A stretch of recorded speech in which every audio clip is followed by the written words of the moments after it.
ఈరోజు మనం book of Ruth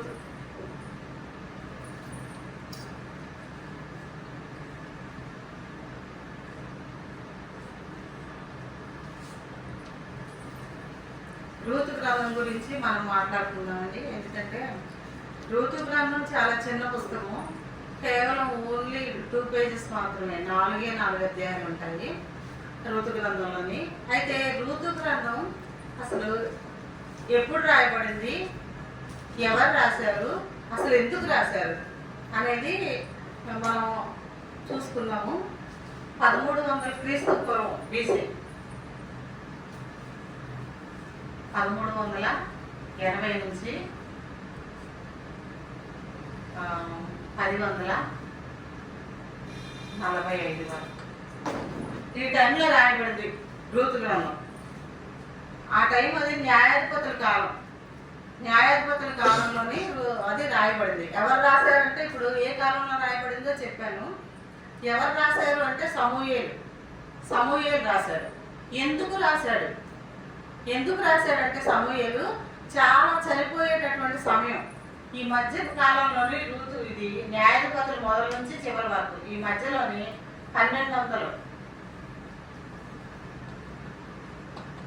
ఆ టైంలో రాయబడింది అన్నమాట. కరెక్ట్గా చెప్పాలంటే ఎందుకు రాశాడంటే సమూయేలు అసలు ఆ పుస్తకం క్రీస్తు శకం 1000 సంవత్సరాల దాకా బయటికి రాలేదు, అసలు వెలుగులోకి రాలేదు. ఆ పుస్తకం ఎక్కడుందో కూడా ఏమీ తెలియదు, రూతు గురించి మాట ఎవరికి తెలియదు. కానీ సమూయేలు ఎందుకు రాశాడు అంటే రూతు గ్రంథం ఆఖరి అధ్యాయంలోని ఆఖరి వచనాలు మనకి పెరేసు వంశావళి అని ఉంటుంది, చూస్తారా? ఆఖరి అధ్యాయము ఆఖరి వచనాల్లో పెరేసు వంశావళి అని ఉంటుంది. పెరేసు ఎస్రోమును కనెను, ఎస్రోము ఆరామును కనెను, ఆరాము అమినాదాబును కనెను, అమినాదాబు నయస్సోను కనెను, నయస్సోను షల్మాను కనెను, షల్మాను బోయిజును కనెను, బోయిజు ఓబేదును కనెను, ఓబేదు యెషయాను కనెను, యెషయా దావీదును కనెను. అంటే ఇప్పుడు యూదుల్లోని ఒక ఆచారం ఏంటంటే ఒక ప్రాముఖ్యమైన ఒక వ్యక్తి ఉన్నాడు. ప్రతి వ్యక్తికి కూడా వాళ్ళ వెనక 10 తరాలు వాళ్ళ పేర్లు తెలిసి ఉండాలి. ఇప్పటికీ కూడా వాళ్ళ కష్టం ఏంటంటే, వాళ్ళ ఆచారం ఏంటంటే నా వెనక 10 తరాలు వాళ్ళ పేర్లు నేను చెప్పగలిగి ఉండాలన్నమాట. అయితే ఇప్పుడు దావీదు 12 గోత్రాల మీద రాజుగా ఎవరు అభిషేకించారు? సమూయేలే అభిషేకించాడు. చాలా వృద్ధాప్యంలోని, చాలా నిండు వృద్ధాప్యంలోని బెత్లెహేం వెళ్ళి దేవుడు చెప్తే, బెత్లెహేం వెళ్ళి నువ్వు యెషయా కుమారుల్లో ఒకరిని నేను చెప్పేవాళ్ళని నువ్వు అభిషేకం చేయాలి, రాజుగా అభిషేకం చేయాలి. సౌలు రాజు ప్రవర్తన నాకు నచ్చలేదని దేవుడు చెప్పినప్పుడు ఆయన ఎంతో బాధతో అప్పటి వరకు ఏడుస్తూ ఉంటాడు. రామాలను తన సొంత ఇంట్లోని ఏడుస్తూ ఉంటాడు సమూయేలు. ఎందుకంటే సౌలు అంటే చాలా ఇష్టం, సౌలు రాజుగా తీసేస్తున్నారని చెప్పి బాధ కలిగి ఏడుస్తూ ఉంటాడు అనమాట. నువ్వు ఎంతకాలం అలా ఏడుస్తూ ఉంటావు, లేచి బయలుదేరు, బెత్లెహేం వెళ్ళు, యెషయా కుమారులు నేను చెప్పిన వాళ్ళని నువ్వు అభిషేకం చేయాలంటే అప్పుడు దహన బలి వచ్చినట్టుగా వచ్చి రాజుగా అభిషేకం చేస్తాడు. ఇప్పుడు బాధ్యత ఎవరిది? దావీదు యొక్క వెనక 10 తరాలు చెప్పగలిగి ఉండాలన్నమాట. ఎవరు రాయాలి మరి? ఎవరు రాస్తారు? ఇప్పుడు మనకి ఆదికాండం 5వ అధ్యాయంలో చూస్తే అక్కడ ఎవరి వంశావళి ఉంది? నోవాహుకి ముందు 10 తరాలు, ఆదాము దగ్గర నుంచి నేను చెప్పాను, నేను వచ్చిగా నేను చెప్పాను, ఆదాము నుండి నోవాహు వరకు 10 తరాలని. నోవాహుని గురించి చెప్పాలంటే నోవాహు అబ్రహాము పుట్టే వరకు నోవాహు బ్రతికే ఉన్నాడండి. ఎందుకంటే వాళ్ళు 950 సంవత్సరాలు అలాగే బతికేవారు కదా, జనరేషన్ బై జనరేషన్. 10 తెరహు పుట్టాడు, తెరహు తర్వాత అబ్రహాము కూడా పుట్టాడు. అబ్రహాము యవనస్తుడయ్యేంత వరకు కూడా ఎవరు? నోవాహు ఉన్నాడు. తర్వాత 11వ అధ్యాయంలో నోవాహు దగ్గర నోవాహు కొడుకు షేము వంశావళి అని చెప్పి అక్కడ నుంచి చివరి మళ్ళీ అబ్రహాం వరకు, తెరహు కుమారుడు అబ్రహాం వరకు 10 తరాలు రాసున్నాయి. 10 అంటే ఏంటంటే ఇప్పుడు మనం చదివింది కూడా 10 మీరు లెక్క పెట్టుకుంటే పెరేసు వంశావళి అని మొదలుపెట్టిన దగ్గర నుంచి ఇప్పుడు దావీదు వరకు 10 తరాలు ఉంటాయన్నమాట. అక్కడ మనం మీరు టిక్కి పెట్టుకుంటే రాసుకుంటే అక్కడ 10 తరాలు ఉంటాయి. కాబట్టి సమూయేలు నిండు వృద్ధాప్యంలో రేపు మాపు చనిపోతాడు అనగా ఆయన ఏం చేశాడంటే ఈ దావీదుకి రేపు 12 గోత్రాల మీద రాజు అవుతాడు, అతనికి 10 గోత్రాల వంశావళి తెలియాలి కదా అని చెప్పేసి రాస్తాడు. అంతేగాని అతనికి రూత్ అంటే ఎవరో తెలియదు. ఎవరికి? సమూయేలుకి రూతు తెలియదు. అసలు రూతు గురించి కానీ లేకపోతే బోయజ్ గురించి కానీ ఏం తెలియదు. అసలు బెత్లెహేమే అంత ఎక్కువ టచ్ లేదు. ఎందుకంటే బెత్లెహేం వచ్చినప్పుడు యెషయా ఎవరు అని అడిగి ఆచూకీ తెలుసుకున్నాడా లేదా? ఆచూకీ తెలుసుకొని యెషయా ఎవరో అని అడిగి వాళ్ళ ఇల్లు తెలుసుకొని వాళ్ళ ఇంటికి మీకు ఎంతమంది పిల్లలు అది ఏమీ తెలియదు. అప్పుడు ఇంట్రడ్యూస్ చేసుకున్నాడు అనమాట. కాబట్టి సమూయేలుకి ఈ రూతు గురించి ఏమీ తెలియదు. కాబట్టి అందుకోసం రాయవలసి వచ్చింది. ఈ టైంలో రాశాడు. ఈ టైం అంటే న్యాయాధిపతులు ఏలినటువంటి సమయం. నేను ఇక్కడ 1200 ఎందుకు పెట్టానంటే ఇక్కడ నుంచి పెట్టకుండా న్యాయాధిపతులు మొదటి వచనంలో ఉంది. రూతు గ్రంథం మొదటి వచనంలో ఏమైనా న్యాయాధిపతులు ఏలినటువంటి దినాలలో అని రాసింది కదా. అయితే న్యాయాధిపతులు ఏలినటువంటి దినాలంటే న్యాయాధిపతులు మొత్తం 16 మంది ఏలుబడి చేశారు. 1380 నుంచి ఏలుబడి చేసుకుంటూ వచ్చారు. అయితే రూత్ పార్ట్ వచ్చేసరికి కరెక్ట్గా 10వ అధ్యాయం వస్తుంది అనమాట. మనం క్యాలిక్యులేట్ చేసుకుంటూ వస్తే రూత్ సంగతి వచ్చేసరికి 10వ అధ్యాయం. తీయండి ఎంత భయంకరంగా ఉందో మన దేవుని ప్రజల యొక్క దుస్థితి. 10వ అధ్యాయం 6 నుంచి 7 వరకు ఎవరైనా చదవగలిగితే చదవండి. 10వ అధ్యాయం నేను చదివించాల్సిపోయినా చెప్పేయగలను కానీ చదవడం మంచిదని చదివిస్తున్నాను. యెహోవా సన్నిధిని మరలా దుష్ప్రవర్తనలైరి. అవును. వారు యెహోవాను విసర్జించి ఆయన సేవ మానివేసి వైరులు అష్టారోతు దేవతలను, సిరియనుల దేవతలను, సీదోనీయుల దేవతలను, మోయాబీయుల దేవతలను, అమ్మోనీయుల దేవతలను, ఫిలిష్తీయుల దేవతలను పూజించు వచ్చారు. చాలండి, అంతవరకు చాలు. పూజించుతూ వచ్చారు. చూసారండి ఇశ్రాయేలీలు న్యాయపతులు ఆఖరి వచనంలో ఏమని ఉంటుందంటే ఆఖరి వచనంలో ఆ దినముల్లో ఇశ్రాయేలీలకు రాజు లేడు. ఎవరికి ఇష్టం వచ్చినట్లు ప్రవర్తన వాళ్ళు ప్రవర్తిస్తూ వచ్చారు అని చెప్పి రాయబడి ఉంది. ఆ న్యాయాధిపతుల కాలాన్ని యూదుల బైబిల్లోనైతే ఏమని రాసి ఉంటుందంటే పతనమైన అధ్యాయము అని రాసి ఉంటుంది. పతనమైన చరిత్ర అని రాసి ఉంటుంది. వాళ్ళకి మనం న్యాయాధిపతులు అని పెట్టాం కానీ హీబ్రూ భాషలోని పతనమైన చరిత్ర అని రాసి ఉంటుంది అన్నమాట న్యాయాధిపతులుకి.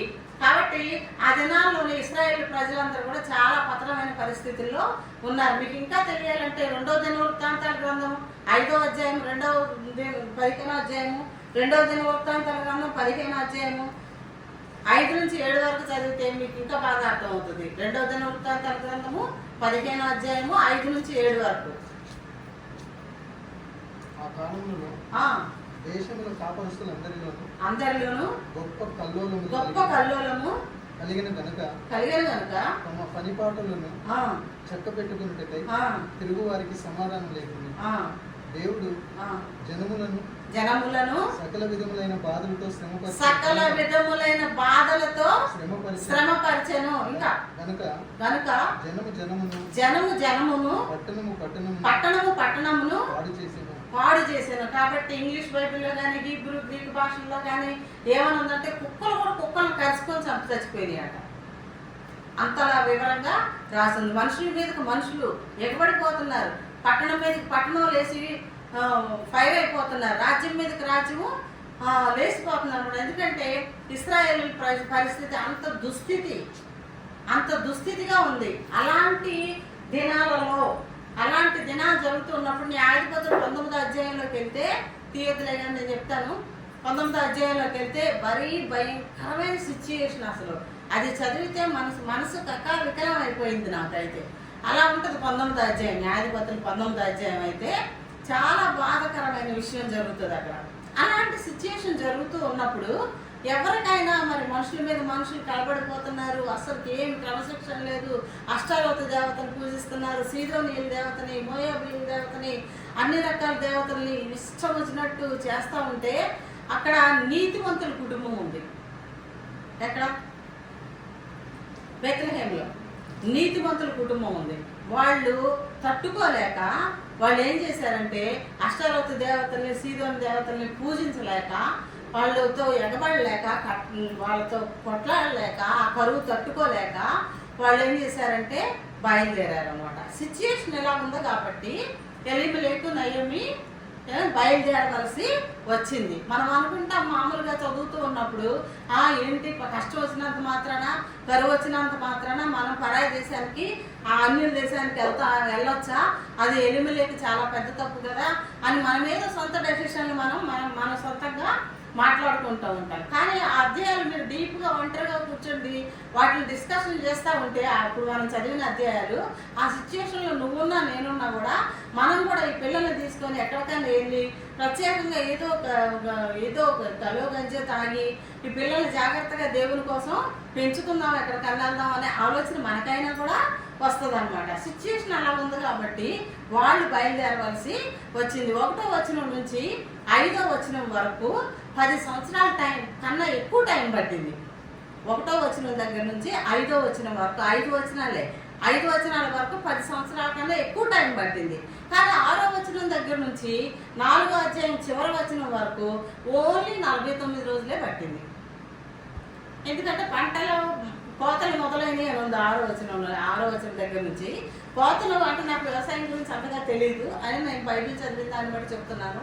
కోతలు మొదలైన తర్వాత అవన్నీ పంటని తూర్పారు బట్టి అంతా చేసి ధాన్యం అంతా ఒక చోట చేర్చిన తర్వాత వాళ్ళు ఒక పండగ చేసుకుంటారు. ఏంటంటే అది కోత పండగ అని, కోతలు అయిపోయిన తర్వాత వచ్చిన పండగ అని చేసుకుంటారనమాట. ఇప్పుడు మనం 6వ వచనం దగ్గర నుంచి 4వ అధ్యాయం చివరి వరకు కూడా జరిగింది మొత్తం అంతా ఈ 49 రోజులే. ఆవిడ వెళ్ళడానికి మొత్తం అంతా కూడా ఎన్ని రోజులు పట్టింది? 49 రోజులే పట్టింది. 50వ రోజు పండగ అనమాట. 3వ అధ్యాయంలో పండగ స్టార్ట్ అవుతుంది. అర్థమైందా? కాబట్టి ఇలా ఉంది పరిస్థితి. ఇప్పుడు మనం ఎక్కడికి వెళ్దామంటే ఇప్పుడు పరిస్థితులు ఎలా ఉన్నాయో చూసాము. ఇప్పుడు మనం ఎక్కడికి వెళ్దామంటే అసలు రూత్ ఎవరు? టాపిక్ ఏంటంటే ఇప్పుడు అసలు రూతు ఎవరు? ఆమె తల్లిదండ్రులు లేరు. ఇప్పుడు మనం 1వ అధ్యాయం నుంచి 5వ వచనం వరకు మనం 1వ వచనం నుంచి 5వ వచనం వరకు చదివితే అన్ని క్వశ్చన్సే. నాకైతే అన్ని క్వశ్చన్సే. చాలాసార్లు బైబిల్ చదివాను. అసలు ఏంటి ఈ రూత్ అనే మనిషి ఎవరు అంటే మోయాబీరాలు అని ఉంది. ఒక సెంటెన్సే ఉంది. అయితే ఆమె తల్లిదండ్రులు ఎవరు? ఆమె తల్లి ఎవరు? ఆమె తండ్రి ఎవరు? వాళ్ళు ఏంటి? వాళ్ళ ఆక్యుపేషన్ ఏంటి? వాళ్ళు ఏం వృత్తి చేసేవాళ్ళు? అసలు ఎందుకు ఇలాగా వచ్చేసారు? ఊరికనే ఏమనుందంటే అక్కడ పెళ్లి చేసుకొనిరి అని ఉంది. వాళ్ళ పిల్లలు మహలోని కిలియన్ ఇద్దరు ఏం చేసి పెళ్లి చేసుకొనిరి అని ఉంది. పెళ్లి చేశారు ఎవరైనా? ఆ వర్డ్కి అర్థం ఏంటి? పెళ్లి చేసుకొనిరి అంటే వాళ్ళే సొంతంగా చేసుకున్నారు. మోయాబులో ఉన్నటువంటి అమ్మాయిల్ని పెళ్లి చేసుకున్నారు అని నేను చదివినప్పుడు అదేంటి అలా గాలికి అలా తిరిగే వల్ల ఏంటి అలాగా ఆ అమ్మాయిలు అలా తెచ్చుకొని అక్కడ చేసేసుకొని ఇంటికి తెచ్చుకోవడం అంటే మనకి చాలా పెద్ద తప్పు కదా అది అని అనుకున్నాను. అర్థం కాని ప్రశ్నలు. మళ్ళీ ఇంకా ప్రశ్న ఏంటంటే ఆ మహలోను, కిలియోను, ఎలిమెలెకు అందరూ ఎందుకు చచ్చిపోయారు? ఉందా లేదా? అక్కడ చచ్చిపోయారని ఉంది కదండి.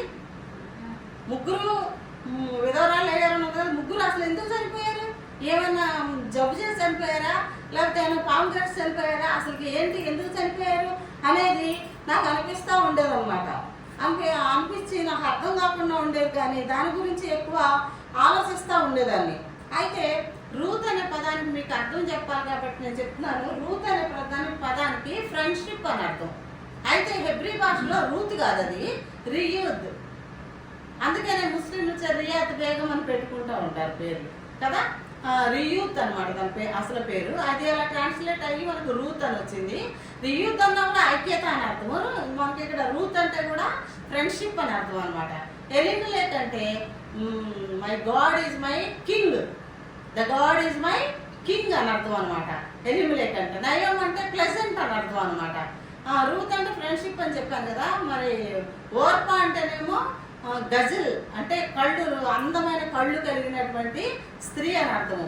తర్వాత మహలోను అంటే కిలియోను అంటే అర్థాలు ఏంటంటే కిలియోను అంటే ఆ లాంగ్వేజ్ మనకు అర్థం కాదు కదా. మన భాషలో చెప్పాలంటే కిలియోన్ అంటే క్రయింగ్ చైల్డ్ లేదా డైయింగ్ అంటే చచ్చిపోతున్న పిల్లలకి ఎవరైనా పేర్లు ఎలా పెట్టుకుంటారంటే ఎవరైనా చాలా మంచి పేర్లు వెతికి పెట్టుకుంటాం మన దేశంలో. అయితే వాళ్ళైతే వాళ్ళ దేశంలో ఎలా పెట్టుకుంటారంటే పేర్లు సిచ్యుయేషన్ బట్టి పిల్లలు పుట్టినప్పుడు ఆ సిచ్యుయేషన్ ఎలా ఉందో అలాంటి పేర్లు వాళ్ళు అప్పటికి కూడా వాళ్ళు అలాంటి పేర్లు పెట్టుకుంటారు. ఇప్పుడు మనం ఉన్నాం అనుకో, మన పాప నల్ల పాప పుట్టినా కూడా మనం ఏమని పెట్టుకుంటాం? జాస్మిన్ అనో లేకపోతే రోజీ అనో లేకపోతే లిల్లీ అనో ఏదో పెట్టుకుంటాం. ఆ పాప ఎలా ఉన్నప్పటికీ కూడా నల్లగా ఉన్నప్పటికీ కూడా మనం అలాగా పెట్టుకుంటాం. కానీ ఇక్కడ ఈ దేశంలోని యాక్చువల్గా ఎలాగున్నదో అలాగే పెట్టుకుంటారు సిచ్యుయేషన్. అయితే అక్కడ సిచ్యుయేషన్ ఎలా ఉందంటే కరువు వచ్చేసి చచ్చిపోయేలాగా ఉన్నారు మనుషులు, చచ్చిపోతున్నారు కరువు వచ్చి. అలాగా ఏదో దేశాలకు వెళ్ళిపోతున్నారు అటు ఇటు. ఒకవేళ ఉన్నవాళ్ళు ఉంటే కరువు చేత చచ్చిపోతున్నారు. ఆ సిచ్యుయేషన్లోని పుట్టాడు కాబట్టి కిలియోను, పెద్ద అబ్బాయి కిలియోన్కి ఏమని పేరు పెట్టారు? డైయింగ్ అని పెట్టారు. చనిపోతున్నాడు లేదా క్రయింగ్, ఏడ్చే బిడ్డ అని పెట్టారు అనమాట. తర్వాత అబ్బాయికి పుట్టితే మహలోనని ఆ అబ్బాయికి ఏం పెట్టారు? సిక్ లేదా వీక్నెస్. మేము వీక్ అయిపోయాం ప్రభువా, మేము సిక్ అయిపోయాం ప్రభు ఆత్మీయంగా, మా దగ్గర ఇంకేమి స్ట్రెంగ్త్ లేదు ప్రభు అని చెప్పేసి అలాంటి పేర్లు వాళ్ళు పెట్టారనమాట. ఇప్పటికి కొంతవరకు మనకు మ్యాటర్ వచ్చింది. ఇప్పుడు రూత్ ఎవరు? ఇప్పుడు మనకు కావాల్సింది ఏంటమ్మా? రూతు ఎవరంటే మోయాబీరాలైనటువంటి రూతు యవనస్తురాలు. ఆమె అసలు ఎలాగ పరిచయం అయింది వీళ్ళు ఎలాగా ఆమెను పరిచయం చేసుకున్నారు అనే దానికి మనం వెళ్తే, రూతు ఒక రాజుగారి కూతురు మోయాబు దేశంలో. మనం సంఖ్యాకాండం 22 అధ్యాయంలోనే ఏ రాజును చూస్తాం? మోయాబు రాజుని, బాలాకు అనేటటువంటి రాజుని. మోసెస్ టైంలో, మోసే కాలంలో వాళ్ళు ప్రయాణమై వస్తూ ఉన్నప్పుడు వాళ్ళకి అడ్డుపడతారు మోయాబు దేశం. ఎక్కడుంది మోయాబు దేశం అంటే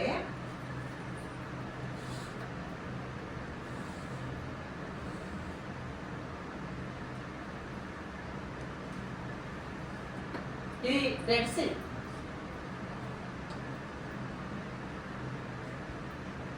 ఇది రెడ్ సీ అండి. ఇది ఇక్కడ ఉంది మోయాబు. ఇది బెత్లెహేం. అర్థమైందా? ఇది బెత్లెహేం, ఇక్కడ మోయాబు ఉంది. వీళ్ళు ఇలాగా బెత్లెహేం నుంచి మోయాబు దేశం చేరుకున్నారు. 50 మైళ్ళు. ఎన్ని మైళ్ళు అండి? 50 మైళ్ళు దూరం వాళ్ళు నడుచుకుంటూ మోయాబు దేశానికి చేరుకున్నారు. మనకి సంఖ్యాకాండం 22 అధ్యాయంలోని బాలాక్ అనే రాజు ఉంటాడు, మోయాబు రాజు. ఆ రాజు యొక్క వంశస్థురాలు ఈ రూత్ అనే అమ్మాయి. ఓర్పా కూడా ఇద్దరు కజిన్స్, అక్క చెల్లెళ్ళే అవుతారు వరుసకి. ఒకే దేశస్తులు, ఒకే కుటుంబస్తులు కూడా అని అక్క చెల్లెళ్ళే అవుతారు. అయితే ఆ రూతు, ఇంకా మీకు చెప్పాలంటే న్యాయాధిపతుల గ్రంథం 3వ అధ్యాయంలోని న్యాయాధిపతులు 3వ అధ్యాయంలోని ఉంటాడు ఒక రాజు. ఎవరు? ఎగ్లోను రాజు. 3వ అధ్యాయం 13వ వచనంలో, 3వ అధ్యాయం 13వ వచనంలో న్యాయాధిపతులు 3:13లో చదవండి. రాజు పేరు మీరు చదవండి. మోయాబు రాజు పేరు చదవండి. రైట్, చాలా ఒక్క మాట చాలు. మోయాబు రాజు అయిన ఎగ్లోను 3వ అధ్యాయము 12వ వచనం అనుకోండి, 12-13 వచనాల్లో ఉంది కదా. ఎగ్లోను రాజుకు మనవరాలు. ఇప్పుడు చెప్పండి మీరు, రూతు ఏ స్టేటస్ కలిగినటువంటిది? ఎటువంటి స్టేటస్ కలిగిందో చెప్పండి. ఏమైనా అర్థమైందా మీకు? Princess Ruth. అర్థమైందా? కాబట్టి ఈ అటాక్లు, యుద్ధాలు జరుగుతూ ఉన్నప్పుడు ఎగ్లోన్ రాజుని ఏకూద్ అనేటటువంటి మన వ్యక్తి కడుపులో పొడిచి చంపుతాడు. మీరు చదువుతామంటే బైబిల్లో న్యాయాధిపతులు చంపుతాడు అన్నమాట. అప్పుడు చెల్లాచెదరైపోతారు. ఎవరు? ఈ ఎగ్లోన్ రాజు యొక్క వంశం అంతా. ఎగ్లోన్ రాజును కడుపులో పొడుస్తాడు కదా బలమైన కత్తితోని. కత్తి కూడా లోపల దిగబడిపోయేలాగా పొడుస్తాడు ఏకూద్ అనే వ్యక్తి. మీకు ఐడియా రావట్లేదు ఇంకా. అయితే ఆ ఎగ్లోన్ రాజు చనిపోయిన తర్వాత కొంచెం వాళ్ళు చెల్లాచెదరైపోయినప్పటికీ కూడా రూతు ప్రిన్సెస్సే, యువరాణి, ప్రిన్సెస్. అయితే ఆ రాజ్యంలోనే ఆమె ఒక పెద్ద పొజిషన్లో ఒక జాబ్ చేయడానికి ఇష్టపడింది. చిన్నప్పుడే 3 సంవత్సరాల వయసులోనే అమ్మాయి ఆ దేశంలో, మోయాబు దేశంలోని కెమోష్ అనేటటువంటి దేవతను వాళ్ళు చాలా ఎక్కువగా ఆరాధన చేస్తూ ఉంటారు. ఎంత భక్తి అంటే కెమోష్ దేవత అంటే వాళ్ళకి ప్రాణాలు కూడా ఆ దేవత కోసం అర్పించేస్తారనమాట. అటువంటి దైవారాధన వాళ్ళు కలిగి ఉన్నారు. కెమోష్ అనేటటువంటి దేవతను ఆరాధన చేస్తారు. పెద్ద విగ్రహం. రాజుగారు కానీ మొత్తం ఆ యొక్క ప్రాంతంలోని, ఆ మోయాబు దేశంలో ఉన్న వాళ్ళందరికీ కూడా రాజు తర్వాత నోట్లో ఉండే పదం ఏంటి? కెమోష్ అనేటటువంటి దేవత పేరు అన్నమాట. అయితే ఈ రూతు కూడా అందరిలాగానే చిన్నప్పటి నుంచి దైవభక్తి చాలా ఎక్కువ, చాలా కరెక్ట్ అయినటువంటి నమ్మకత్వానికి రుజువైనటువంటి గుణాలు గుణలక్షణాలు కలిగినటువంటి అమ్మాయి రూతు. అయితే చిన్నప్పుడు 3 సంవత్సరాల వయసులోనే అక్కడ ఫేమస్ ఏంటంటే హ్యూమన్ సాక్రిఫైసెస్ అనేది చాలా ఫేమస్ అన్నమాట. ప్రతి సంవత్సరం కూడా పెద్ద వాళ్ళని బలి ఇవ్వరు, చిన్న పిల్లల్ని. అంటే దాదాపు ఒక 2 సంవత్సరాలు నడిచే వయసు అప్పటి నుంచి పిల్లల్ని గ్యాదర్ చేస్తారు, దేశమంతా తిరిగి వాళ్ళే ఇష్టపూర్వకంగా ఇదిగోండి మా అమ్మాయిని తీసుకెళ్ళండి కెమోషు దేవతకి మరి ఇవ్వడానికి మేము ఎంతో ఇష్టపడుతున్నామని చెప్పి ఎవరికి వాళ్ళ పిల్లల్ని వాళ్ళందరికీ వాళ్ళే ఇష్టపూర్వకంగా చిన్నప్పుడే 2 సంవత్సరాల వయసులోనే ప్రతి కుటుంబంలో నుంచి కూడా చాలా ఎక్కువగా ఇష్టపడతా ఉంటారనమాట. అలాగే రూతు కూడా ఏంటంటే 3 సంవత్సరాల వయసులోనే నేను కెమోషు దేవతకి దేవుడు బిడ్డ అని అర్థం. ఒక మాటలో చెప్పాలంటే వాళ్ళ సెంటెన్స్లో దేవుని బిడ్డ, ఆమె దేవుని బిడ్డ అని అంతా గొప్పగా చెప్పుకుంటారనమాట వాళ్ళు. అలాగా వాళ్ళందరినీ గ్యాదర్ చేసేసి రాజుగారి అంతఃపురంలోని వాళ్ళకు ఒక హాస్టల్ లాగా పెద్ద ఏమంటారు అది ప్యాలెస్ని ఇచ్చేసి ఆ ప్యాలెస్లోని ఒక్కొక్కరు పిల్లల కోసం 10 మందికి ఒకళ్ళు ప్రీస్ట్ అంటారు అన్నమాట, ప్రీస్టెస్. 10 మందికి ఒకరిని పెట్టి వాళ్ళని బాగా ట్రైనప్ చేస్తూ ఉంటారు. చిన్న వాళ్ళకి మాటలు వచ్చిన దగ్గర నుంచి మేము దేశం కోసం రాజుగారి కోసం మేము బ్రతుకుతాం, మేము ఏమంటే దేవత పేరు ఏంటి చెప్పాను, కెమోష్ యొక్క బిడ్డలం, మేము మనుషుల బిడ్డలం కాదు, మేము కెమోష్కి మేము అర్పించుకుంటాం. మా దేశం క్షేమంగా ఉండాలంటే, మా దేశంలో క్షేమం రాకుండా ఉండాలంటే, మా దేశంలో యుద్ధాల్లో ఓడిపోకుండా ఉండాలంటే మేము దేవుడికి అర్పించుకుంటాం అని ప్రతిజ్ఞ. కనుక మనం India is my country, all Indians are my brothers and sisters, I love my country అని మనం ఏంటి ప్లెడ్జ్ నేర్చుకుంటాం కానీ చిన్నప్పటి నుంచి నేర్చుకుంటాం కదా. అలాగే ఈ పిల్లలందరికీ ప్లెడ్జ్ లాగా 10 మందికి ఒకళ్ళు నుండి నేర్పిస్తూ ఉంటారు అన్నమాట. వాళ్ళ జ్ఞాపకం తెలిసిన దగ్గర నుంచి చాలా చిన్న వయసు నుంచి కెమోష్ అంటే ఏంటో, దేవుడు మనము సాక్రిఫైస్ అవుతాము, చంపితే నొప్పి వస్తుంది, కత్తితే కొడితే బాధ వస్తుంది, ఇవన్నీ ఏం తెలియదు వాళ్ళకి. వాళ్ళు ఇలాగా ఇమాజిన్ అయిపోయి బ్రెయిన్లో బాగా అలా ఉంటారన్నమాట. అయితే వీళ్ళందరి మీద పైన అధికారి ఈ అమ్మాయి రూతు. ఈ ప్రీస్టెస్ ఉన్నారు కదా 10 మందికి ఒకళ్ళు వీళ్ళందరికీ పైన రాజుగారు ఆ పదవి తనకి ఇచ్చారన్నమాట. తనేం చేస్తానంటే 3 సంవత్సరాల వయసులోనే నేను కూడా సాక్రిఫైస్ అవుతాను, కెమోషన్కి బిడ్డను అయిపోతాను నేను అని చాలా పేచి పెడుతుంది. ఇంట్లో పేచి పెడితే వాళ్ళు తీసుకొచ్చి అప్పచెప్తే అప్పుడు అమ్మాయిని పూజారి దగ్గర తీసుకెళ్ళేటప్పుడు నిష్కళంకమైంది, నిర్దోషమైంది, ఏ మచ్చ కళంకం లేనిది అలాంటి పిల్లనే బలి ఇవ్వాలనే ఒక సిద్ధాంతం ఉంది. కాబట్టి ఈ పాపను టెస్ట్ చేస్తే చెయ్యంతా ఇక్కడ ర్యాషెస్ ఉంటాయి అన్నమాట, రెడ్ కలర్లో ఉంటుంది అనమాట. అందుకని ఈ అమ్మాయిని నువ్వు పనికిరావు, నువ్వు సాక్రిఫైస్కి పనికిరావు, కానీ నువ్వు ఉన్నత పదవిలో నువ్వు ఉండు అని చెప్పేసి ఉన్నత పదవి ఇస్తారన్నమాట. ఇప్పుడు మీకు అర్థమైందా రూత్ అంటే మోయాబు దేశంలో ఒక పెద్ద దేవతకి పూజారి కన్నా ఇంకా పెద్ద పైన పూజారి అన్నమాట. పూజారిని అంటే ప్రీస్టెస్ అని అంటే ఇంగ్లీష్లో ఈజీగా ఉంటుంది. అలాంటిటువంటి సిచ్యుయేషన్ అన్నమాట రూత్ది. అయితే ఇప్పుడు మహలోన్ ఎలా పరిచయం అయ్యాడు, ఈ కిలియోన్ ఓర్పకి ఎలా పరిచయం అయ్యాడు? వాళ్ళు అంతఃపురంలో ఎక్కడో ఉంటున్నారు కదా, మరి వీళ్ళేదో కూలి పని చేసుకోవడానికి వచ్చినట్టు వచ్చారు కదా. ఈ బెత్లెహేమ్ నుంచి మోయాబు దేశానికి ఎందుకు తెచ్చారు? వాళ్ళు ఏమైనా గొప్ప అధికారం చేయడానికే, లేకపోతే పెద్ద ఉద్యోగాలు చేయడానికా, లేకపోతే ఏదన్నా వాళ్ళకి వీసా వచ్చిందా, లేకపోతే ఏదన్నా పెద్ద ఉద్యోగం వచ్చి వెళ్ళారా? ఎందుకు వెళ్ళారు వాళ్ళు? చెప్పండి పిల్లలు, ఎందుకు వెళ్ళారు?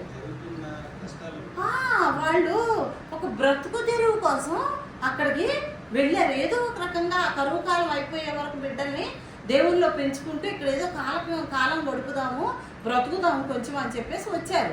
వచ్చిన తర్వాత ఎవరైనా సరే ఒక దేశం రాగానే మనకి ఎలాగా వీసా చూపిస్తారో పాస్పోర్ట్లు అవి, అలాగే వాళ్ళు ఆ రోజుల్లో కూడా ఎవరైనా ఒక దేశం నుంచి ఇంకో దేశం వెళ్ళగానే ఆ దేశం రాజు దగ్గరికి వెళ్ళాలి. అంతే కదండి రూలు. రాజు దగ్గరికి వెళ్ళి మేము బ్రతుకు తెరువు కోసం వచ్చామండి రాజుగారు, మాది బెత్లెహేము, కరువు ఉంది, ఆ కరువు అయిపోయిన తర్వాత మళ్ళీ మేము మా దేశం మేము వెళ్ళిపోతాము, ఇక్కడ మాకు ఏదైనా జీవనోపాధి చూపించండి అని చెప్పేసి రాజుగారి దగ్గరికి, మోయాబు దేశం రాజుగారి దగ్గరికి వెళ్ళి అడుగుతారు. అడిగితే మీకు ఏం పనులు వచ్చు అని అంటే, మీరు ఏ పనైనా చేస్తాం, మాకు బంగారు పని చేయడం బాగా వచ్చు, ఆ బంగారు పనిలో మేము బాగా నైపుణ్యం పొందిన వాళ్ళము అని తండ్రి ఇద్దరు కొడుకులు ఏం చిన్నోళ్ళు ఏం కాదండి, వాళ్ళు అప్పటికే యవనస్తులు, 15-16 సంవత్సరాల వయసు ఉన్నాయి. అయితే హీబ్రూస్లోని 30 సంవత్సరాలు వచ్చే వరకు కూడా వాళ్ళని ఏమంటారు, చిన్నపిల్లలనే అంటారు. అబ్రహాం ఇస్సాకుని బలి తీసుకొని బలి అర్పించడానికి వెళ్ళినప్పుడు చిన్నపిల్లవాడు ఆ ఇస్సాకు, వాడి కట్టలాగా మేము ఎత్తి మీద పెడితే మోయగలిగి పర్వతం ఎక్కగలిగినాడే కదా. అలాగే 30 సంవత్సరాలు రాకుండా ఎవరు కూడా పెద్ద అబ్బాయి అని అనరు అనమాట. సో వీళ్ళిద్దరూ 15-17 సంవత్సరాల వయసు, 18 సంవత్సరాల వయసు ఉన్న వాళ్ళే. వాళ్ళు రాజుగారి దగ్గరికి వెళ్ళి పర్మిషన్ అడిగితే రాజుగారు ఏం చేస్తారంటే, వీళ్ళేదో నమ్మకస్తుల్లాగా ఉన్నారు, మంచితనం కనిపిస్తుంది, పై ఇశ్రాయేలీలు అంటే ఒక రకమైన భయం వీళ్ళకి. ఎప్పటి నుంచి?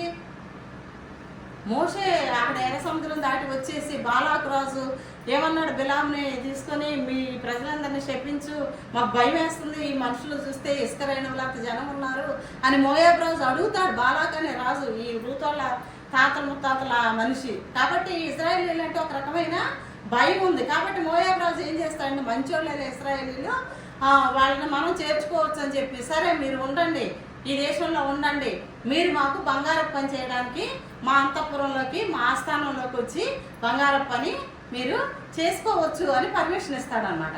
అప్పటి నుంచి వీళ్ళు ఏం చేస్తారంటే, ఆస్థానంలోకి వచ్చి వాళ్ళు బంగారపు పని కూలి పనిలాగా వాళ్ళు చేసి అప్పగించి ఏ రోజు డబ్బులు ఆ రోజు తీసుకొని వెళ్ళి వాళ్ళు బ్రతుకుతూ ఉంటారు. అలాంటి టైంలోని ఏం జరిగిందంటే, రూతు యవనస్తురాలు అయిపోతుంది, పెద్దదైపోయిన తర్వాత అందరూ ప్రీస్టర్స్గా పనిచేస్తూ ఉంటుంది. అయితే బంగారం ఇప్పుడు ఈ 3 సంవత్సరాల పాపల్ని బలి అర్పించాలి, అర్థమవుతుందని చెప్పేది. 3 సంవత్సరాల పిల్లల్ని బలి అర్పించేటప్పుడు వాళ్ళకి ట్రైనింగ్ ఇచ్చి 3వ సంవత్సరంలో ఆ పిల్లల్ని ప్రిన్సెస్ కన్నా గొప్పగా తయారు చేస్తారు, మహారాణి కన్నా గొప్ప హోదాగా ఆ పిల్లల్ని 3 సంవత్సరాల పిల్లల్ని తయారు చేస్తారు అన్నమాట. మంచి పట్టుబాట్లు రాజుగారు రాణిగారు ధరించే దానికన్నా మెరుగైన వస్త్రాలు వేసి, ఎన్నో ఆభరణాలు వేసి, పెద్ద పెద్ద కిరీటాలు పెట్టి ఆ అమ్మాయికి దేవుని బిడ్డ, దేవునికి అంకితం అయిపోతుంది అట్లా ఆ రేంజ్లో తీసుకొని వస్తారు. మంచి వాయిద్యాలతోని, మేళతాళాలతోని ఏమంటారు అలాగ ఊరేగింపుతో ఎంతో పెద్ద ఉత్సవంగా ఆ పాపను తీసుకొని ఎంతో బాగా తయారు చేసి రథం మీద కూర్చోబెట్టి, ఆ పాపకి ఏం తెలుసు, 3 సంవత్సరాల పాపకి ఏమైనా తెలుస్తుందండి? ఏం తెలియదు కదా, నాకు ఎందుకు చేస్తున్నారు. ప్రతిజ్ఞ నేర్పుతుంది ఈ అమ్మాయి, ఎవరో రూతు. ఏ ప్రతిజ్ఞ, ఇప్పుడు నేను చెప్పాను కదా, ఇండియా ఈజ్ మై కంట్రీ అని మనం ఎలా ప్లెడ్జ్ నేర్చుకుంటామో అదంతా నేర్పుతుంది అనమాట. అదంతా నేర్పి ఆమె ముందుండి తీసుకొని వచ్చింది. వెనకంతా ఇంకా బోల్డంతమంది ప్రీస్టర్స్లు వాళ్ళకు వీళ్ళు కోచింగ్ ఇచ్చేవాళ్ళు వాళ్ళందరూ ఉంటారంట, ముందు తీసుకొని వస్తుంది అనమాట. తీసుకొని వచ్చి ఆ పూజారి గారికి ఈ అమ్మాయి చేతులతోనే ఆ అమ్మాయిని ఇస్తుంది అనమాట. అప్పుడు ఆ పాప ఆ ప్రతిజ్ఞ అంతా చెప్పి, కెమోష్ దేవతకి నేను బిడ్డని, నా దేవత కోసం నేను మా రాజ్యం కోసం, మా రాజుగారి క్షేమం కోసం, మా రాజుగారి ఆరోగ్యం కోసం, మా దేశంలో కరువు రాకుండా ఉండటం కోసం, యుద్ధాలలో మేము ఓడిపోకుండా ఉండటం కోసం నన్ను నేను అర్పించుకుంటున్నాను అని ఆ పాపను ఓడితే ఆ పాపకి చెప్పిస్తారనమాట. చెప్పించిన తర్వాత ఈ కిరీటాలు ఇవన్నీ తీసేసి 4 మూసుకేసి పడుకోబెట్టి బలి సాక్రిఫైస్ చేసేస్తారు. అది అక్కడ మోయాబు దేశంలోని అక్కడ జరుగుతున్న విధానం అంతా అదనమాట. ఇప్పుడు అలాగా ఈ ఒక పాపని తయారు చేసే టైం అప్పుడు వీళ్ళని బంగారపు కిరీటం తయారు చేయమని చెప్తుంది. ఈమె కదా చెప్పాలి, ఆర్డర్ ఇచ్చే తినే కదా ఎవరు, రూతు తనే ఆర్డర్ ఇవ్వాలి కాబట్టి ఆర్డర్ ఇస్తుంది అనమాట. ఆర్డర్ ఇచ్చి చరిత్రలో విషయాలండి ఇవి క్రీస్తు శకము 1000 సంవత్సరాల వరకు బయటకు రాలేదు. ఇప్పటికి కూడా చాలా మందికి తెలియదు, ముందు తరాలకు తప్పకుండా తెలిసి తీరుతుంది. ఎందుకంటే ఇవన్నీ రాయాలి సమూయేలు ఈ 1 నుంచి 5 అధ్యాయాలలో మహలోను, కిలియోను, ఎలెమెలెకు మోయాబు దేశానికి వెళ్ళారు. అక్కడ ఓర్పాని రూతుని పెళ్లి చేసుకున్నారు, వీళ్ళు చనిపోయారు అని రాసి 5 వచనాలతో ముగించేశాడు. ఆయనకి ఎక్కువ తెలియదు కాబట్టి. ఆ తర్వాత చరిత్రకారులు ప్రతి దేశంలోనూ కూడా, ఇప్పుడు మన దేశంలో కూడా ఇప్పుడు ఏం జరుగుతుందో చరిత్ర రాసేటటువంటి చారిత్రక గ్రంథకర్తలు ఉంటారా లేరా చెప్పండి? మస్ట్ అండ్ షుడ్గా రాజ్యంలో ఉండి తీరుతారు. అందుకే లేఖికులు అంటారు వాళ్ళని. లేఖికులు. ఎస్తేరు గ్రంథంలో కూడా మొర్దెకై ఏం చేసేవాడు? లేఖికుడు ఆయన. రాజ్యం అంతా కూడా రాస్తూ ఉండే వ్యక్తి. అలా రాజ్యం గురించి రాసే వ్యక్తులలో ఈ విషయాలన్నీ కూడా రాసిన వాళ్ళు ఎంతో మంది ఉన్నారు. ఎన్నో బండిల్స్ ఆఫ్ పుస్తకాలు అన్నమాట.